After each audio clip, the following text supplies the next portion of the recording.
মুখ্যমন্ত্ৰী ডাঙৰীয়াই এই নিৰ্বাচনৰ যি প্ৰক্ৰিয়া বহু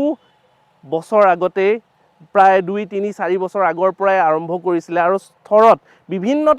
বিভিন্নটা লেয়াৰত কাম কৰি থৈছে আৰু যিটো লেয়াৰ হয়তো বিৰোধী পক্ষই ভাঙিবলৈ গ্ৰাউণ্ডত মানে প্ৰেক্টিকেলি সেইটোক মানে যুঁজিবলৈ বৰ অসুবিধা হৈ গৈছে প্ৰায়বোৰ ঠাইত সেয়েহে তেওঁক হেডছ অফ জনাইছোঁ কাৰণ আমি যেতিয়া বস্তুবোৰ অবজাৰ্ভ কৰি আছোঁ আমি যেতিয়া গ্ৰাউণ্ডত আমি ফিল্ড ভিজিট কৰিছোঁ তেতিয়া আমি গম পাইছোঁ যে তেওঁ কিমানটা লেয়াৰত কাম কৰি থৈছে সেইকাৰণে এইবাৰৰ যিটো ভোটৰ যিটো পেটাৰ্ণ সেইটো পেটাৰ্ণ আমি ইতিমধ্যে ক'ব পাৰোঁ যে বিজেপি এটা ভাল